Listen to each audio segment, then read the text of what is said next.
जय हिंद। सबसे पहले एक वार्निंग भैया, पाकिस्तान के लोग इस वीडियो को न देखें तो ही अच्छा है, क्योंकि इस वीडियो में हम बताएंगे कि कैसे हमारे भारत के वीर सिपाहियों ने दो सैनिकों ने मिलकर पाकिस्तान के 93,000 फौजियों को घुटने टेका दिया था और दुनिया का सबसे बड़ा हार हुआ था और भारत के दो सैनिक मारे गए थे लोंगेवाला में।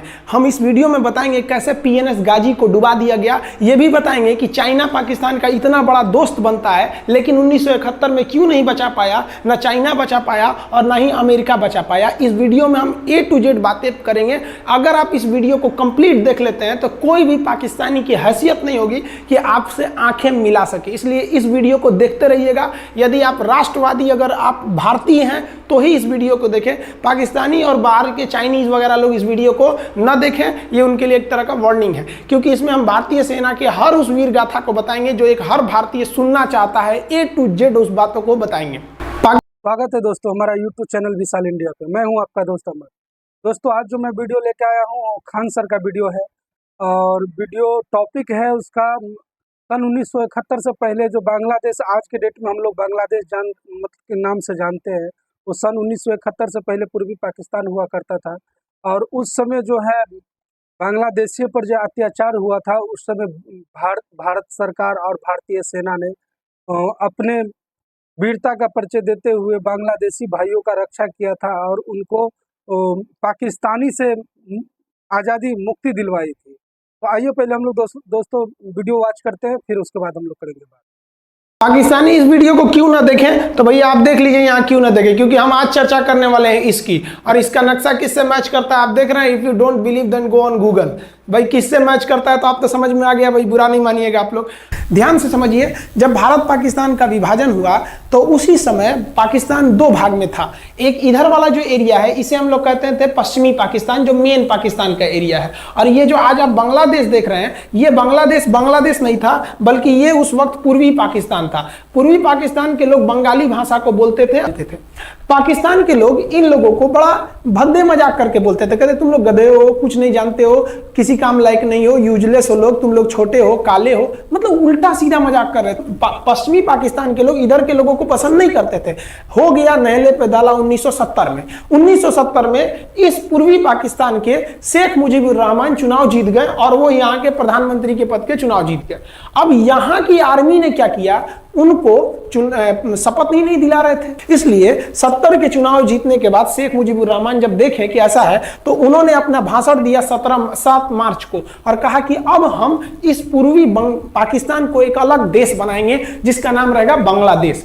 इस भाषण के वजह से आर्मी ने, पाकिस्तान की आर्मी ने 25 मार्च 1971 को गिरफ्तार करके अब पश्चिमी पाकिस्तान में अरेस्ट करके बंदी बनाकर रख दिया और यहां पर जुल्म करना चालू कर दिया। कहां पर भाई, तो पूर्वी बंगाल में, पूर्वी पाकिस्तान में, पूर्वी बंगाल में नहीं, पूर्वी पाकिस्तान में इन्होंने जुल्म करना चालू कर दिया। शेख मुजीबुर रहमान के गिरफ्तारी के विरोध में यहां मुक्ति वाहिनी नाम कर एक विद्रोही गुट तैयार हो गया था, लेकिन पाकिस्तान के, पश्चिमी पाकिस्तान के लोगों ने इस पूर्वी पाकिस्तान पे इतना भयानक जुल्म किया कि इस पूर्वी पाकिस्तान में इस पश्चिमी पाकिस्तान के लोगों ने यहां पर 30 लाख लोगों को कटवा दिया। 30 लाख लोगों को कटवा दिया। 4 लाख महिलाओं का बलात्कार कर दिया। अपने देश के 4 लाख औरतों का रेप किया। यहाँ पे इतना भयानक वो दृश्य है कि अगर हम उसको YouTube पे दिखा देंगे ना तो YouTube हमारे ऊपर क्लेम करेगा, भैया आप ये सब इतने भयानक दृश्य नहीं दिखा सकते। आप अंदाजा लगाइए इनकी क्रूरता का। ये अपने देश पर इतना भयानक जुल्म कर रहे हैं, इतना भयानक जुल्म किया इन लोगों ने कि शेख मुजीबुर रहमान की गिरफ्तारी के बाद इस जुल्म का नतीजा यह हुआ कि अप्रैल 1971 तक भारत में यहां से लोग भाग के आ गए कि भैया हम जिंदा रहेंगे तब तो, और यहां 10 लाख लोग भारत में आ गए शरण लेने के, भैया हमको बचाइए। तो इंदिरा गांधी जानती थी कि जब तक यहां शांति नहीं होगा तब तक। हाथ जोड़कर विनती है, देखो ये आपके साथ सन 1971 में क्या हुआ था। आप लोग इतिहास को बहुत जल्दी भूल जाते हैं, तो इतिहास को याद करिए जो उस समय आपके साथ क्या हुआ था और पाकिस्तानियों ने आपके साथ क्या बिहेव किया था। वैसे भी पाकिस्तानी सेना आज भी पाकिस्तान के अंदर किसी को शांति नहीं रहने देता है। एग्जाम्पल आपके सामने है, जब वहाँ पे इलेक्शन हुआ तो इलेक्शन के अगर हिसाब से वहाँ पे अगर सरकार या सत्ता बनना चाहिए था तो इमरान खान साहब को बनना चाहिए था, लेकिन उनको जेल में डालकर और खुद का पॉपी पीएम जो है बिठा दिया है। आप लोग को इतिहास याद दिलाने के लिए हम फिर से ये वीडियो लेके आ रहे हैं दोस्तों, खास करके ये बांग्लादेशी भाइयों के लिए। देखिए वीडियो, देखिए आप लोग। ये लोग वापस नहीं जा सकते थे और शांति का एक ही था कि यहाँ पे घुस के इनको मारा जाए ताकि ये पश्चिमी पाकिस्तान वाले लोग यहाँ पर सुधर सके। तो इंदिरा गांधी ने इसके लिए बात की जनरल फील्ड मार्शल मानेकशॉ से। उन्होंने सेना प्रमुख मानेकशॉ से कहा, सैम मानेकशॉ से, कि आप अभी युद्ध कीजिए, हम आदेश देते हैं आप अभी युद्ध कीजिए बांग्लादेश पे, हम अपने पड़ोसियों को इस तरह मरते नहीं छोड़ेंगे, आप इस पे हमला कीजिए। उस समय ये पूर्वी पाकिस्तान था। मानेकशॉ ने कहा कि हम हमला नहीं करेंगे। कही अरे क्यों? कि आप महीना देख रही हैं, अप्रैल का महीना है। अप्रैल के महीने का मतलब बरसात का दिन सर पे है और बरसात के समय पूरब का हाल क्या होता है, एकदम भयानक बाढ़ आ जाती है। और उन्होंने एग्जाम्पल भी दिया कि सिकंदर की फौज भी हाथी लेके आई थी और कीचड़ में फंस गई थी कि अगर यहां हम लड़ जाते हैं तो यहाँ बरसात रहेगा, हम यहाँ उलझ जाएंगे, ये एरिया सूखा रहेगा, चाइना का ऊपर से एरिया सूखा रहेगा, ये हमला कर देंगे, हमको 3 ओर से लड़ाई लड़ना पड़ेगा। मानेकशॉ ने इंदिरा गांधी से कहा कि आप 2-3 काम कर लीजिए। कब तक के लिए? कि नवंबर तक हम लोग युद्ध नहीं करेंगे, लेकिन अप्रैल से नवंबर के बीच में हम अपने सैनिकों को इस एरिया में लड़ने के लिए ट्रेनिंग दे सकते हैं। मुक्ति वाहिनी, उसको हम ट्रेनिंग दे सकते हैं। और इसी में 1971 में हमारी जो थी भारत और रूस की एक समझौता पर हस्ताक्षर हो गया। अब हम लोगों ने पाकिस्तान को एक बारूद के ढेर पर बैठा दिया था। इंतजार था तो इस बात का कि उस बारूद में एक चिंगारी की और पाकिस्तान तबाह हो जाता। इत्तेफाक देखिए, उस बारूद के ढेर पर खुद चिंगारी जलाई पाकिस्तान ने। कैसे? तो समझिए कैसे। हम लोग का था कि इधर हम लोग ऑफेंसिव हो जाएंगे, मतलब इधर भयानक हमलावर हो जाएंगे, और इधर हम लोग डिफेंसिव रहेंगे, मतलब इधर कम हमला करेंगे, ताकि हम लोग का मेन मकसद पाकिस्तान से युद्ध नहीं था। हमारा मेन मकसद था हमारे अपने बांग्लादेशी भाइयों पर जो जुर्म हो रहा था, जो उनकी बहनों को रेप हो रहा था, इतना भयानक किया था वहां पर पाकिस्तानियों ने कि बाप के सामने बेटी का रेप करते थे और उसके बाद बाप को मार के कहते थे तू भी रेप कर। इतना मतलब मानवता पूरी खत्म कर दिया गया वहां पर। तो भारत ने कहा कि इधर हम डिफेंसिव रहेंगे। पाकिस्तान को यह खबर लग गई कि भारत ना इधर कमजोर है। अरे भैया, इधर हम कमजोर थोड़ी हैं, इधर कम सैनिक रखे हैं और इधर हम भयानक रखे हैं, तो इसका मतलब ये थोड़ी है कि हम कमजोर हो जाएंगे। भैया कहा जाता है ना कि सोनार के घर का कचड़ा भी बनिया के बादाम से महंगा बिकता है। देखिए, हम लोग ठंडी का इंतजार ही कर रहे थे कि पाकिस्तान ने गलती कर दिया। उसने 3 दिसंबर को अचानक हमला कर दिया श्रीनगर पे, पठानकोट पर, चंडीगढ़ पर, यहाँ पर आगरा हवाई अड्डे पे तबातोड़ हमला कर दिया। एयरफोर्स का इतना भयानक हमला पाकिस्तान का भारत पर हुआ कि भारत देखते रह गया। धड़ धड़ धड़ पाकिस्तान की जहाजें एंट्री मार गई सब भारत में, उसकी एयरफोर्स एंट्री कर दी। इतना भयानक हमला था, इतना भयानक कि भारत का एक भी सैनिक नहीं मरा। समझ रहे ना कितना भयानक हमला था। अरे भाई, आप यहां पर घुस जाएंगे हमारे देश में तो क्या हो जाएगा भैया? मूस मोटैयन लोढ़ा हुईन, हाथी घोड़ा थोड़े हुईन। भारत तो इसी का इंतजार कर रहा था। देहात में कहावत कहा जाता है कि रोए के रानी तले अखिए खुदा गई। भैया हम प्लाने कर रहे थे कि हमला करने के लिए कि आप हमारे पे हमला करिए दीजिए। अब विश्व का भी दबाव नहीं आएगा हमारे ऊपर कि भैया हमला तो आपने किया है, अब हम लोग छोड़ेंगे नहीं। भारत एकदम दृढ़ निश्चय कर लिया। इसी बीच पाकिस्तान को एक खतरनाक खबर लग गई। क्या थी खबर भाई? तो देखिए, पाकिस्तान को खबर लगी कि भारत की ज्यादातर फौज इस पूर्वी पाकिस्तान की ओर डिप्लॉयड है और यहां राजस्थान के जैसलमेर जिला में एक जगह है लोंगेवाला। उस लोंगेवाला में केवल और केवल 120 फौजी हैं। और अगर पाकिस्तान ने सोचा कि 120 फौजियों को हम रातों रात मार देते हैं तो उस समय एयरफोर्स रात में लड़ाई नहीं कर सकती थी, इसलिए इन्होंने लोंगेवाला में एंट्री मार दी। पूरी भयानक टैंक लेकर, फौज लेकर, इन्फेंट्री लेकर, और उसको वो लोग लोंगेवाला में घुसने के लिए चल दिए। और लोंगेवाला में भारत के पास केवल 120 सिपाही थे, केवल 120, और उन पर वो हजारों की संख्या में टूट पड़े। लेकिन घबराना नहीं चाहिए, क्योंकि चींटियां तादाद में कितनी भी क्यों ना हो जाए, गन्ना घसीट के नहीं ले जा सकती हैं। लोंगेवाला में जो ड्यूटी थी उस समय कुलदीप सिंह चांदपुरी जी का। कुलदीप सिंह चांदपुरी सरदार हैं, आप देखे होंगे बॉर्डर मूवी में इनका रोल सनी देओल ने किया है। अब ये कुलदीप सिंह, ये भैया पंजाबी सिख अब ये लोग 1.25 लाख से नीचे कुछ सोचते ही नहीं है। चिड़िया नू में बाज लड़ावा, गिदड़ नू में शेर बनावा और 1.25 लाख नू एक लड़ावा, तब गोविंद सिंह नाम रखावा। खबर आया कि आपसे जो लड़ने आ रहे हैं ना पाकिस्तान की ओर से, वो ब्रिगेडियर तारिक मीर आ रहा है। उसके पास टैंक है, 2800 फौज है, बहुत ही तेज रफ्तार से आ रहा है। आपके पास केवल 120 जवान है कुलदीप सिंह।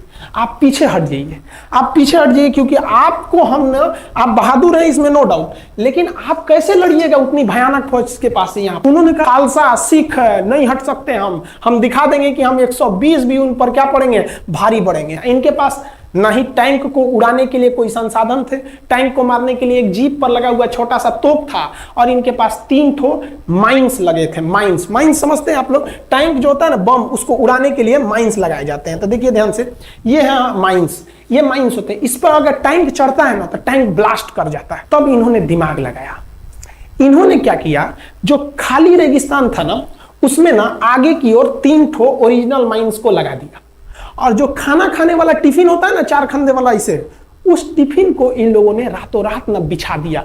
ऐसे लाइन से देखिए, लाइन से पाकिस्तान की टैंक आई तो शुरुआत में तो भैया ओरिजिनल माइंस था, धड़ाम से लगा, पाकिस्तान की टैंक उड़ गई। पाकिस्तान का एक टैंक उड़ा, फिर दूसरा उड़ा, तीसरा उड़ा, पाकिस्तानी एकदम डर गए सब। ब्रिगेडियर तारिक मीर कहें कि भैया यहां तो माइंस लगा के रखा है इन लोगों ने, एक काम करो इंजीनियरों को बुलाओ, पूरा माइंस निकालो। अब ब्रिगेड दोस्तों वैसे भी जो है इतिहास में कभी भी जो सच्चाई होता है, वो सच्चाई को भगवान भी, ईश्वर भी जो है सच्चाई का साथ देता है। जीत उन्हीं का होता है जो सच्चाई पे लड़ता है। और पाकिस्तान हमेशा जो है, हमेशा मतलब पता नहीं उनका क्या हरकत है, जो हमेशा नाकाब, मतलब क्या बोल सकते हैं उनको, हमेशा से जो है वो मतलब बुरा चीज के लिए ही लड़ना सीखा है। हमेशा उनका आदत गलत चीज पे ही फोकस होता है। जम्मू कश्मीर में क्या बोलते हैं, मिलिटेंट घुसा देना, आतंकवाद घुसा देना। तो भगवान भी जानता है जो कौन सही है, कौन गलत है।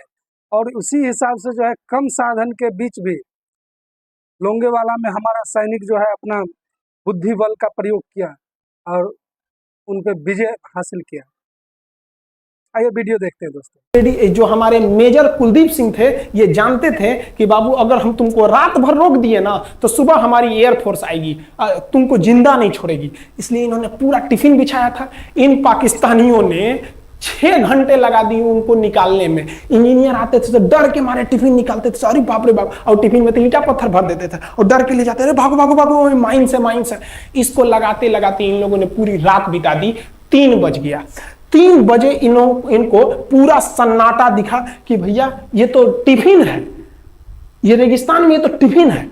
अब उन्होंने कहा कि आदेश दिया कि हमला करो। तो कुलदीप सिंह जो थे चांदपुरी, उन्होंने बालू के बीच में ऐसे गड्ढे बना रखे थे और अपने फौजियों को ना 2 किलोमीटर एरिया में बिछा दिया था, एक उधर एक इधर एक इधर। तो चारों ओर से फायरिंग होती थी। पाकिस्तानियों को लगी ना कि भैया हमको गलत इंफॉर्मेशन मिल गया है, 120 गो मिल के ऐसे थोड़े मारेगा सब। सोच रहा उधर से गोली इधर से गोली, धड़ाधड़ बम गोला दारू सब चल रहा है यहाँ पर। इतना भयानक कहीं कोई 120 आदमी मिल के ऐसे मारता है? नहीं भाई, इतना भयानक सुनसान एरिया में कहां से कौन मार रहा है, एकदम तबाही मचा दिया। कुलदीप सिंह चांदपुरी ने क्या तबाही मचाया था आप देखना चाहते हैं तो देखिए उन लोगों ने क्या तबाही मचाया था। यह है पाकिस्तान का टैंक, ये धज्जी उड़ गया था टैंक का, थुथुर तूर दिया इसका यहाँ पे।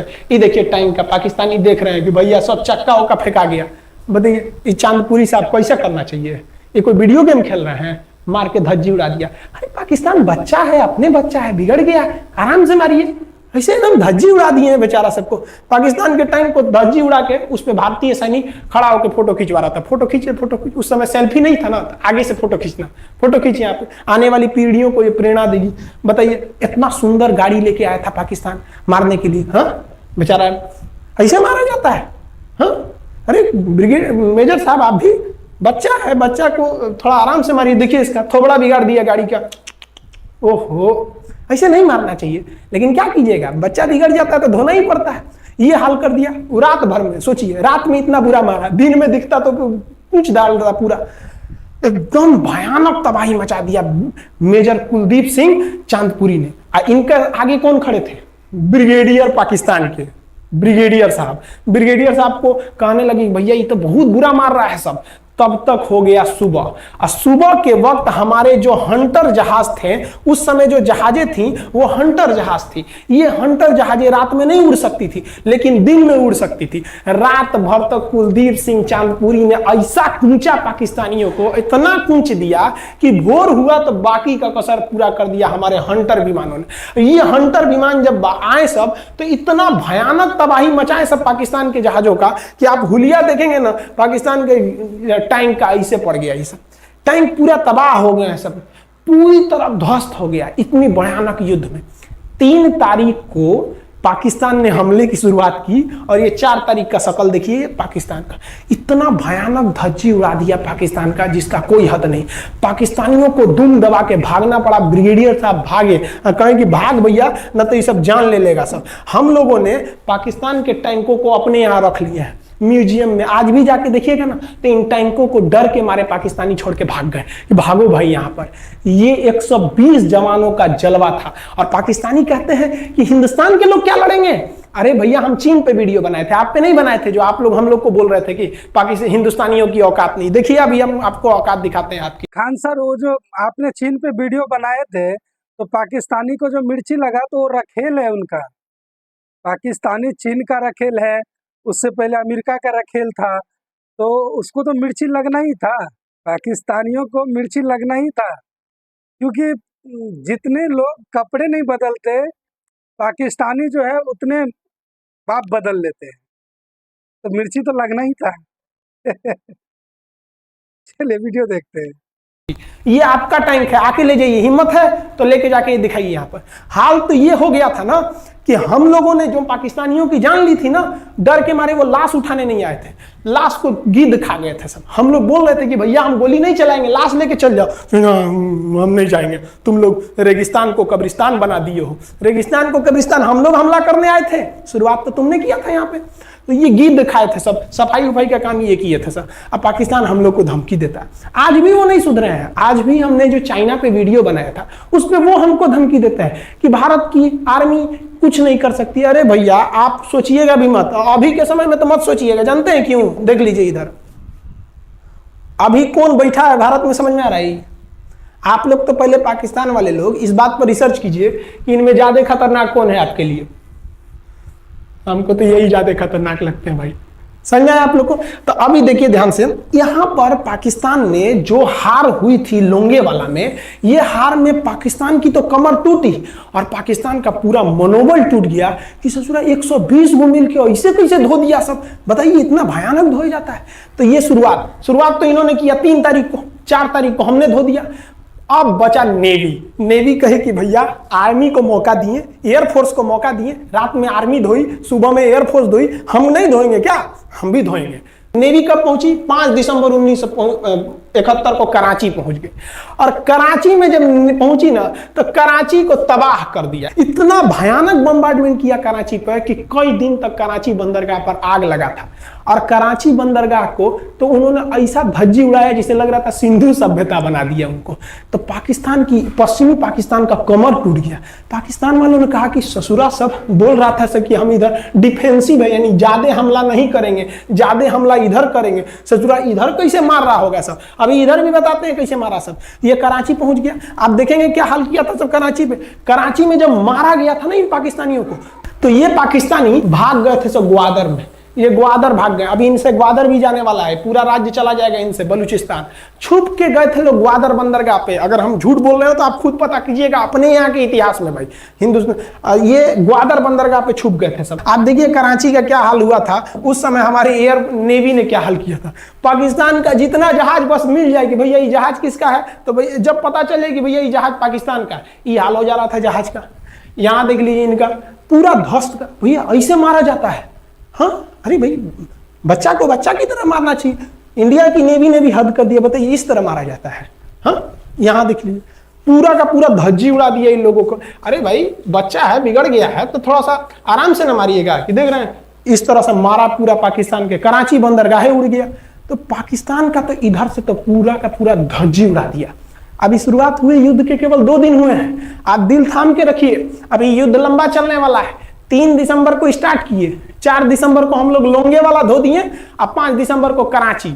अब पाकिस्तान ने ना भारतीयों को तबाह करने के लिए भारत का सबसे खतरनाक जहाज था आईएनएस विक्रांत। आईएनएस विक्रांत को बर्बाद करने के लिए ना इसने यहां से भेज दिया आईएनएस पीएनएस गाजी को। गाजी एक पनडुब्बी थी, उसको आदेश दिया गया कि जाके मार के आओ किसको, विक्रांत को, क्योंकि अगर विक्रांत जहाज डूब जाता तो वाकई उस समय हमको युद्ध जीतने में बहुत दिक्कत आ जाती। तो ये गाजी कैसे डूबा, इसको हम लोग एक खराब जहाज से मार दिए। तो अब इधर समझते हैं कि जब उधर इतना भयानक धोए तो इधर कितना बुरा धोए होंगे, इसको बारे में हम लोग समझते हैं। भारतीय सेना अब पूरब की ओर क्या क्या काम की, इसको ध्यान से समझिए। ये मुक्ति वाहिनी जो थी बांग्लादेश की, वो अंदर ही पाकिस्तानी फौजियों को मार रही थी गली कुची में दौड़ा दौड़ा के, क्योंकि इन पाकिस्तानी फौजियों ने वहां पर रेप किया, मर्डर किया, और इनका साथ दे रही थी इधर से हमारी इंडियन आर्मी और ऊपर से हमारा एयरफोर्स। ये तबाह कर दिए थे, इनको भागने के लिए भी जगह नहीं था। और इसी में इनका सबसे बड़ा सरदर्द बन गया था इंडियन नेवी, क्योंकि इनको जो मदद थी, देखिए ये पूर्वी पाकिस्तान है, इनको मदद जब भी मिलेगी तो इधर से ही मिलेगा। अब बताइए, यहां से तो कोई जाएगा नहीं, बेवकूफ भी नहीं होगा जो इधर से मदद करने जाएगा, रास्ते में ही एयरफोर्स मार के गिरा देती थी, ट्रक वगैरह जाएगा नहीं, तो नेवी से ये इन लोग मदद देते थे। भैया यहाँ पे जो इनके फौजी लड़ रहे थे उनको खाना पीना भी खत्म हो गया था। अब इनको बर्बाद कर दिया भारत। आईएनएस विक्रांत, आईएनएस विक्रांत उस समय का बहुत बड़ा जहाज था इस साउथ एशिया के देशों का, और यहां से उस इतना बड़ा जहाज था कि उसके ऊपर से लड़ाकू जहाजें उड़ती थी। वो एयरफोर्स यहां से भी बम मारता था, मिसाइलें मारता था, ऊपर से लड़ाकू जहाजें और हेलीकॉप्टर छोड़ देता था, जो ताकि मुक्ति वाहिनी को कोई दिक्कत ना है। मुक्ति वाहिनी मारती थी और आर्मी पूरी तरह से उसने यहां से हमारा विक्रांत ने चटगांव बंदरगाह को तबाह कर दिया। अब बांग्लादेश का देखिएगा वर्तमान में, उस समय तो पूर्वी पाकिस्तान था, ये चटगांव उस समय पाकिस्तानी आर्मी नेवी का एक बहुत बड़ा केंद्र था। इधर हम लोग ने उड़ा दिया कराची, इधर उड़ा दिया हम लोग ने चटगांव। अब मुक्ति वाहिनी को कोई खास दिक्कत नहीं आ रहा था। अब पाकिस्तान ने कहा कि हर हाल में इस विक्रांत को बर्बाद करो। देखिए ये विक्रांत है, विक्रांत जहाज जो था, इस पे से इसके ऊपर देखिए आपको लड़ाकू जहाजें दिखेगी। पीएनएस गाजी को क्या आदेश दिया गया था भाई, कि तुमको जाना है और इस विक्रांत को बंगाल की खाड़ी में जाने के बाद इसी में डुबा देना है। ये सब जो है, ये सब जितने भी हुए थे वो सब आप ही बांग्लादेशी के लिए हुआ था दोस्तों। जितने भी हमारा भारतीय सैनिक था, भारत सरकार था, वो हम सब आपके लिए किए थे, आप बांग्लादेशी के लिए किए थे। और आप बांग्लादेशी इन चीज़ों को भूलते जा रहे हैं। भूलिए मत, अभी जो हालात बांग्लादेश में है, हिंदुओं के साथ जो तरह का बर्बरता किए जा रहे हैं, उनके घरों में आग लगाया जा रहा है, हिंदू महिला के साथ छेड़छाड़, बलात्कार तक का भी कई न्यूज रिपोर्ट हुए हैं, हिंदू को मारा पीटा जा रहा है। थोड़ा इतिहास को याद करिए आप लोग, जो आप लोग के लिए हम लोगों ने क्या किया है और कितना मेहनत की आप लोग को आज़ादी दिलवाने में हम लोग का कितना बड़ा योगदान है। इसलिए बोलते हैं बांग्लादेशी भाइयों, फिर से आप अपना उस दिन को याद करिए इसको। आइए वीडियो देखते हैं। अब पाकिस्तान वालों का इतना दिन तो अच्छा था नहीं। भारतीय खुफिया एजेंसी को पता चल गया कि पाकिस्तान की पनडुब्बी वो समुद्र के अंदर अंदर चलती है, उसको साइलेंट किलर कहा जाता है। पाकिस्तान की पनडुब्बी चल दी है पश्चिमी पाकिस्तान से बंगाल की खाड़ी की ओर, ये अरब सागर से बंगाल की खाड़ी की ओर चल दिया। अब विक्रांत को बचाना हर हाल में जरूरी था, इसलिए हम लोग विक्रांत को छुपा दिए, मतलब थोड़ा सेफ्टी दे के रखने लगे। और इस पीएनएस गाजी जो था, पीएनएस गाजी को देखेंगे, पीएनएस का मतलब था पाकिस्तानी नेवल शिप, पीएनएस गाजी, ये मारने आ गया किसको, विक्रांत को। इस पीएनएस गाजी को अगर कोई मार के डुबा सकता था तो वो था आईएनएस राजपूत। लेकिन ये जो आईएनएस राजपूत आप इमेज में देख रहे हैं, ये उस समय समस्या क्या था इस आईएनएस राजपूत के साथ, कि इसके इंजन में कुछ खराबी आ गई थी और ये बिगड़ गया था, और बिगड़ के इसको विशाखापट्टनम पे बनाया जा रहा था, रिपेयर किया जा रहा था, इंजन ही गड़बड़ हो गया था। तो भारतीयों का यहीं पे दिमाग काम आया। भारतीयों ने सोचा क्यों ना हम पीएनएस गाजी को खुद बुला के लाएं, कहां पर, विशाखापट्टनम पे। तो लोगों ने कहा कि भैया ये आएगा विशाखापट्टनम में, कि आओ आईएनएस राजपूत हमको मार दो। तो कहा कि नहीं, देखिए कैसे आएगा। भारतीयों को पता था कि हिंदुस्तान में पाकिस्तानियों के कुछ ना कुछ जासूस होंगे और वो पाकिस्तान को पल पल की खबर दे रहे होंगे। भारतीयों ने क्या किया, आईएनएस विक्रांत के जितने भी अधिकारी थे उनसे कहा कि आप लोग अपने अपने घर फोन कीजिए कि हम विशाखापट्टनम आ रहे हैं, तुम लोग हमको छुट्टी मिला है, विशाखापट्टनम में 10 दिन रुकेंगे, हमारे लिए तुम लोग खाना पीना अच्छा से बनाओ। लड़कों से उन लोगों को खबर खिला दिया। विशाखापट्टनम में जितने मछुआरे थे उनको कहा गया कि आप लोग हट जाइए, बहुत बड़ा जहाज आने वाला है, बहुत बड़ा जहाज विक्रांत आ रहा है, यहाँ पे आप लोग खाली कर दीजिए, आईएनएस विक्रांत आ रहा है। यहां पर क्या किया गया, ऑर्डर दिया गया, बहुत सारे फल सब्जी अंडा ब्रेड कि भैया ये इतने बड़े जहाज के लिए जा रहा है, 6 महीने का खाना चाहिए। ये खबर आग की तरफ फैल गई पाकिस्तानियों को। अब पाकिस्तान में खबर लग गई कि भैया आईएनएस विक्रांत यहां नहीं है, आईएनएस विक्रांत विशाखापट्टनम पे है। अरे बकलो आप, विशाखापट्टनम पर पीएनएस गाजी की मौत यमराज इंतजार कर रहा था। आईएनएस राजपूत, ये गधा जो था पीएनएस गाजी, ये मुड़ गया किधर की ओर, विशाखापट्टनम की ओर। और विशाखापट्टनम पर चुपचाप शांति से खड़ा हुआ जहाज आईएनएस राजपूत इंतजार कर रहा था। तो पानी के अंदर अंदर आओ, ये अभी बाहर निकला हुआ है, पानी के अंदर रहती है। और आईएनएस राजपूत देखा कि ये आ रहे हैं, वो आईएनएस राजपूत को मारता कि इससे पहले ही आईएनएस राजपूत मार के तबाह कर दिया पीएनएस गाजी को। पीएनएस गाजी पर को डूबने के बाद पाकिस्तान को बहुत बड़ा सदमा लग गया। पाकिस्तान को यह एहसास हो गया कि अब हम कभी नहीं जीत सकते हैं, क्योंकि ये पीएनएस गाजी अमेरिका से खरीदा हुआ एक बहुत ही शक्तिशाली पनडुब्बी थी जिसे कोई डुबा नहीं सकता था। और हम लोगों ने उसको इस जहाज से डुबाया जो जहाज खराब हो चुका था, जिसका इंजन खराब था। भारतीय खान साहब, दुनिया का कोई भी ऐसा काम नहीं है, कोई भी ऐसा ऑपरेशन नहीं है जो हमारा भारतीय सेना नहीं कर सकता। ईश्वर का जो है एक समझिए जो आशीर्वाद है कि हम लोग जल्दी जागते नहीं है। पॉसिबल है तो भारतीय के लिए हमारे हिसाब से कोई इम्पॉसिबल नहीं होता है। चलिए वीडियो देखते हैं, खान सर बेटर हम लोग को समझाएंगे। सेना का मोराल पूरे 7वें आसमान पर था और पाकिस्तानी दिन पर दिन बर्बाद हो रहे थे। अब पाकिस्तानियों को लगा अब क्या करेंगे, तो पाकिस्तानियों ने अमेरिका में फोन किया, भैया आप कुछ कीजिए। तो अमेरिका ने ना यूएनओ में मुद्दा उठा दिया, यूनाइटेड नेशन ऑर्गेनाइजेशन, इसकी जो सिक्योरिटी काउंसिल है, सुरक्षा परिषद, इसमें कह दिया पूर्वी पाकिस्तान पर जुल्म कर रहा है, मार रहा है। तो रसिया उस समय हमारा साथ दिया, कहा कि तू देर जानता है जुल्म कर रहा है, भारत जो कर रहा है सही कर रहा है, हम इस प्रस्ताव के खिलाफ में वीटो करते हैं। वीटो अगर कोई देश, 5 देश को वीटो है, इस पर अलग चर्चा करेंगे, अगर किसी ने वीटो कर दिया तो प्रस्ताव रद्द हो जाता है। तो पाकिस्तान की एक और उम्मीद यहां पर अपना दम तोड़ दी। अब पाकिस्तान कहा अमेरिका से कि भैया आप ही हमको बचा लीजिए। तो अमेरिका ना भारत पाकिस्तान की ओर से भारत पर हमला करने के लिए अपना सबसे खतरनाक जहाज भेज दिया, 7वां बेड़ा। देखेंगे 7वां बेड़ा को, अगर इतना भयानक था 7वां बेड़ा, ये अमेरिका का साथ अकेले चलता ही नहीं था, इतनी पूरी फौज के साथ, नेवी के साथ चलता था। ये किस लिए आया था, विक्रांत को डुबाने के लिए, और इसका साइज विक्रांत से डबल था, इसके आगे विक्रांत नहीं टिक पाता। अब इंदिरा गांधी भी टेंशन में रह गई। ले, तब उस समय इंदिरा गांधी को याद आया कि भैया हमारा एक और तो हम समझौता करके आए हैं, अगर अमेरिका पाकिस्तान का साथ दे सकता है तो रूस से हम भी तो समझौता करके आए हैं। तो भारत ने रूस को कहा कि भैया अमेरिका इतना भयानक 7वां बेड़ा भेज दिया, आप हमारी मदद कीजिए। तो रूस ने कहा टेंशन क्या लेते हो, देखो हम बोलते हैं। रूस ने परमाणु पनडुब्बी भेज दी और रूस ने अपना 40वां बेड़ा भेज दिया। आप देखेंगे ये रूस का 40वां बेड़ा है, ये अपने भारी भरकम जहाजों के पूरे ग्रुप के साथ चल दिया, कहा कि चल भैया देखते तुमको कौन मारेगा भारत को। और अमेरिका को सीधा कह दिया कि भैया विक्रांत पर अगर आपने हमला किया तो ये हमला हम रूस पर हमला मान लेंगे। यहां पर खड़ा था भारत का विक्रांत और उसकी सपोर्ट में खड़ा था रूस का 40वां बेड़ा।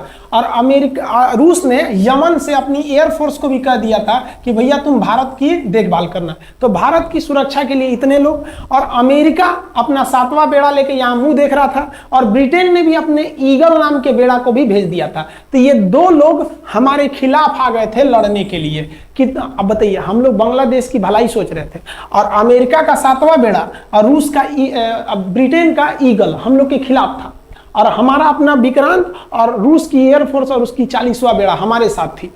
ये पूरी तरह से बाउंड्री बना दिया था 40वां बेड़ा। 40वां बेड़ा का कहना था कि भैया हमारे जहाज पर ऑटोमेटिक मिसाइल लगी है, तुम अगर इधर आओगे तो हम मार देंगे तुमको ऐसे ही।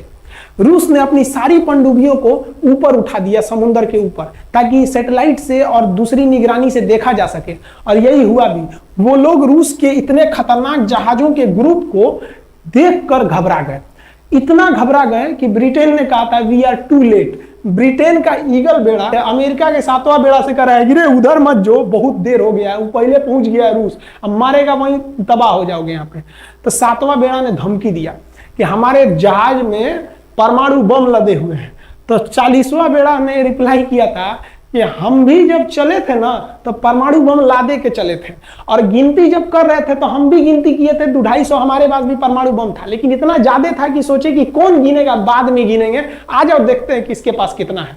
तो रूस ने हमसे सच्ची दोस्ती निभाई थी, और इधर शेख मुजीबुर रहमान की जो मुक्ति वाहिनी थी वो अपना काम कर रही थी। अब भारत आर पार की लड़ाई में था, पाकिस्तान हर मोर्चे पर हारते जा रहा था। भारत सरकार ने पाकिस्तान पर मनोवैज्ञानिक दबाव बनाने के लिए निर्मलजीत सिंह अरोड़ा ने एक प्लान बनाया। उन्होंने एयरफोर्स को पूर्वी पाकिस्तान यानी जो अभी बांग्लादेश है तो ढाका के ऊपर एयर ड्रॉप करा दिया, हवाई जहाज से सैनिकों को उतार दिया, और उन सैनिकों के भेष में उसमें सैनिक कम थे और उसमें केवल पुतलों को नीचे उतारा गया था। ये केवल इंडियन आर्मी जान रही थी कि पुतला नीचे उतरा है सर, लेकिन मीडिया ने तो इसको खबर को आग की तरफ फैला दिया। और इसमें हम धन्यवाद देना चाहेंगे हाथ जोड़कर बीबीसी न्यूज का, और बीबीसी ने यह छाप दिया कि इंडियन एयरफोर्स ने ढाका पर 5000 एयर ड्रॉप करा दिया फौजियों को। अब ये गली गली खोज खोज के पाकिस्तानी फौजियों को मारेंगे कि तुम क्यों मार रहे हो हमारे बांग्लादेशी भाइयों को। और बांग्लादेश की मुक्ति वाहिनी वैसे ही उनके पीछे पड़ी हुई थी पाकिस्तानियों के।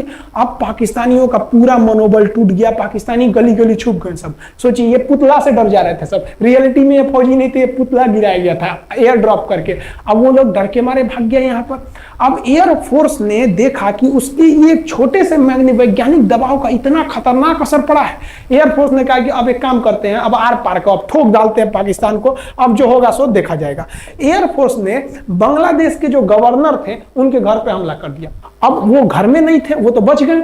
बचने के बाद डर क्या होता है, देखिए डर किसको कहा जाता है। जो उनके गवर्नर हाउस थे एएच मलिक, इन्होंने त्याग पत्र दे दिया, भैया जिंदगी रहेगी तो बहुत नौकरी करेंगे, डर के मारे त्याग पत्र दे दिया। सोचिए गवर्नर, क्योंकि पाकिस्तान का एक राज्य ही तो था पूर्वी पाकिस्तान, जैसे हमारा एक राज्य है उत्तर प्रदेश, बिहार, महाराष्ट्र, वहां पे भी गवर्नर होते हैं ना, संवैधानिक हिसाब से गवर्नर मालिक होता है उस जगह का, त्याग पत्र दे दिए। सोचिए ये डर था उनके अंदर।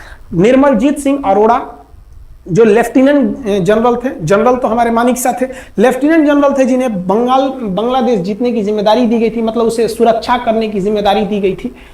वो पाकिस्तान के लेफ्टिनेंट जनरल नियाजी से बात किए और उन्हें कहे कि हम आपको आधा घंटा का टाइम देते हैं और आप इस आधा घंटा में विचार कीजिए आप सरेंडर करते हैं कि नहीं। अगर आप सरेंडर कर देंगे तो हम आपको गारंटी देते हैं कि आपके सैनिकों को जिंदा रखा जाएगा, और अगर आप हमारी बात को नहीं मानेंगे, देखिए गवर्नर साहब के घर है, कोई ठीक नहीं है, आपके घर पे भी यही हो जाएगा। क्योंकि अगर आप हमारे सामने सरेंडर नहीं करिएगा तो याद रखिए हम अपने हमले को 10 गुना और तेज कर देंगे। और हाथ तो आप चारों ओर से गए हैं। भारत चाहता था कि जल्दी से जल्दी इस युद्ध को खत्म किया जाए, क्योंकि अब ये अंतर्राष्ट्रीय मैटर हो चुका था। अब अमेरिका अपना नाक पे ले लिया था कि भैया हमारा जहाज मार के गिरा दिया। पीएनएस गाजी उसी की पनडुब्बी थी, वो तो पाकिस्तान को दिया। 7वां बेड़ा को नहीं घुसने दिया, तो अमेरिका की किरकिरी हो रही थी। ब्रिटेन के ईगल को घुसने नहीं दिया, उसकी किरकिरी हो रही थी। और भारत को उस समय लोग कहते कि ये गरीब देश है, अभी आजाद हुआ है। 1971 में हमारी यही हाल थी, और सारे लोग कह रहे थे, हम उसको गरीब समझ रहे थे, रुआ के रख दिया अमेरिका को, हर जगह धो दिया पाकिस्तान को। अब बेचारा नियाजी क्या कर सके। नियाजी को आधे घंटे का टाइम दिया गया। 16 दिसंबर 1971, याद रखिएगा दिन, 16 दिसंबर 1971। ये हमारे इतिहास का 13 दिन के युद्ध में हमने पाकिस्तान को धूल चटा दिया था, क्योंकि 3 दिसंबर को पाकिस्तान ने युद्ध स्टार्ट किया था और 16 दिसंबर को हम लोगों ने जनरल नियाजी से आत्मसमर्पण करवा लिया। और आत्मसमर्पण आप देखना चाहेंगे जनरल नियाजी का। जनरल नियाजी इन्होंने, हम जो बार बार जिक्र करते रहते हैं, मेरे पाकिस्तानी भाइयों, मेरे शेरों, मेरे जज्बे वाले कौम, फौजी आपका सरेंडर किया था, ये जज्बा है आपका। इस चीज को हम भी मानते हैं, आप भी मानिए, ठीक है। इसी चीज का देखिए खान सर दिखा रहे हैं, जो 93,000 फौजी पूरे डॉक्यूमेंट्री के साथ कैसे सरेंडर किए थे। देखिए, आप भी देखिए, पूरे पाकिस्तानी को बोल रहे देखिए, यही जज्बा है आप लोगों का।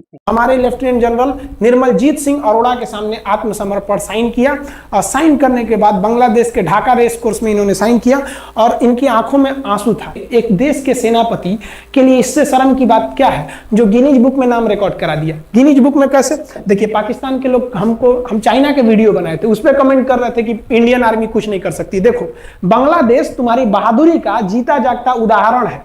तुम्हारे यहाँ का 93,000 फौज, सोचिए 93,000 सैनिक पूरी दुनिया में आज तक आत्मसमर्पण नहीं किया।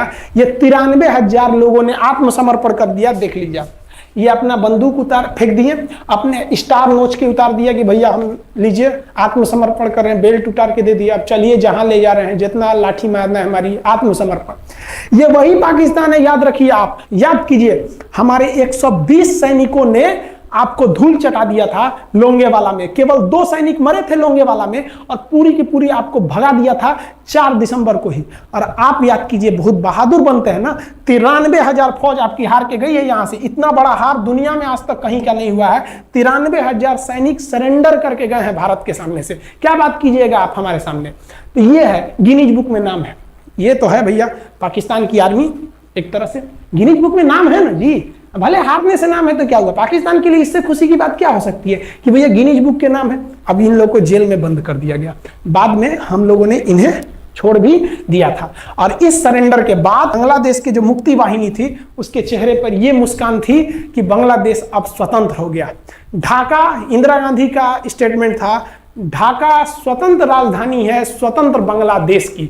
ये खुशी थी बांग्लादेशियों के चेहरे पर, जिनकी बहनों की इज्जत आबरू लूट ली गई थी उन्हीं देश के फौजियों के द्वारा। जिनके ये जो नियाजी थे, जब इन्हें लेफ्टिनेंट गवर्नर बना के भेजा गया था बांग्लादेश में, तो ये नहीं पूछे थे कि बांग्लादेश का स्थिति क्या है। ये पूछे थे कि जिन लड़कियों का रेप हुआ है वो कहाँ है, सब दिखाओ तो, मतलब ये भी जाके करेंगे। ये हाल था, ये इनके चेहरे पे मुस्कुराहट थी। बाद फिर मुजीबुर रहमान को पाकिस्तान से स्वतंत्र कराया गया।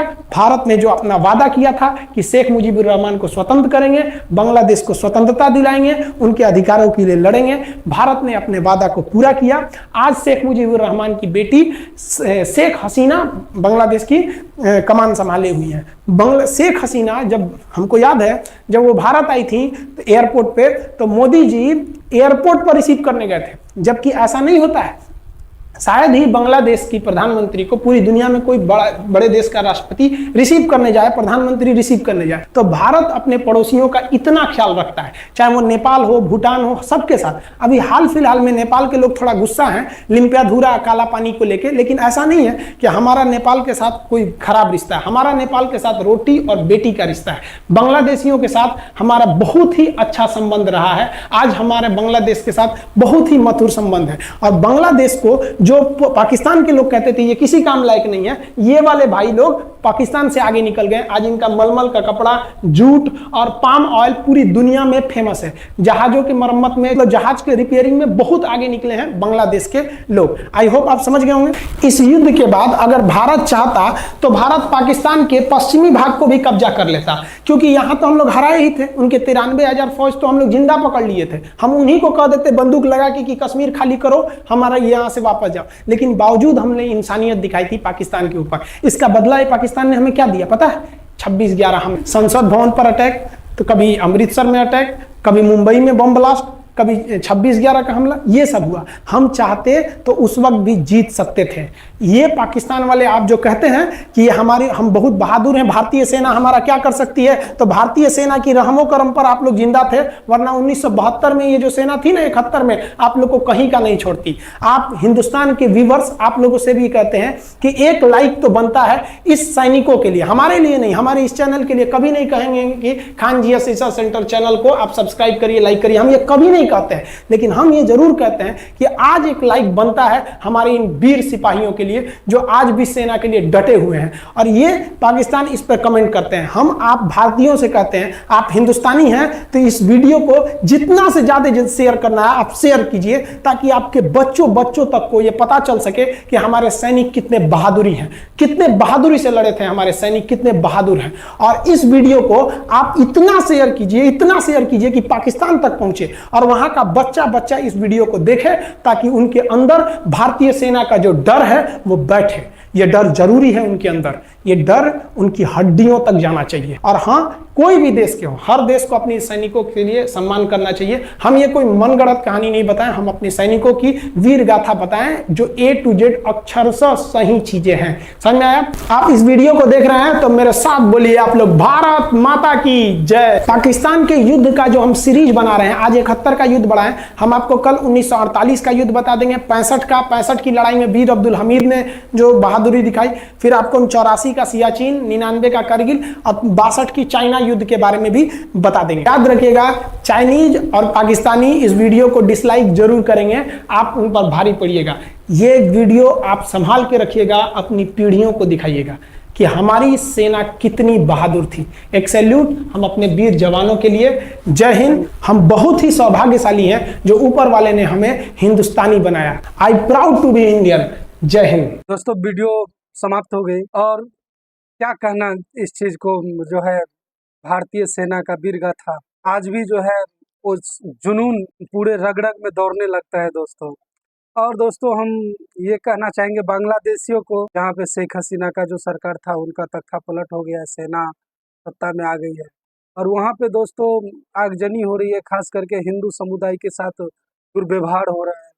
तो यही मतलब हम कहना चाहेंगे कि बांग्लादेशी जो भाई है हमारे, वो कम से कम इस चीज़ को याद रखे, इतिहास को याद रखे कि हम लोगों ने आपके लिए उसमें उस 1971 की लड़ाई में हम लोगों को ढूकने की क्या ज़रूरत थी। हमारा सेना जो शहादत आपके लिए लड़ा, आपके लिए हमने शहादत दी, क्या ज़रूरत थी। आपको हम अपना भाई समझते, इसलिए आपके लिए हमने इतना कुर्बानी दी, हम आपके लिए आपको आपके कंधे से कंधा मिलाकर आपको आपका मदद किया। तो उस हिसाब से जो है आपको अच्छे बनने हैं, आपको अच्छा करके दिखाना है, जो आप अच्छा कर भी रहे थे। पता नहीं आपको किसका नज़र लग गया, जो अभी आप थोड़ा ट्रैक से नीचे आ गए हैं, उनके साथ जो है थोड़ा अच्छे से बिहेव है, उनको संभाल कर संजो कर रखें, क्योंकि वो आपके ही भाई हैं। किसी के साथ मिसबिहेव ना करें। और बाकी दोस्तों, ये वीडियो अगर अच्छा लगे तो एक लाइक ज़रूर कर दीजिएगा। बाकी अपने सेना को सम्मान में जो है जय हिंद लिखना नहीं भूलिएगा दोस्तों। मिलते हैं हम फिर अगले वीडियो में। जय हिंद दोस्तों।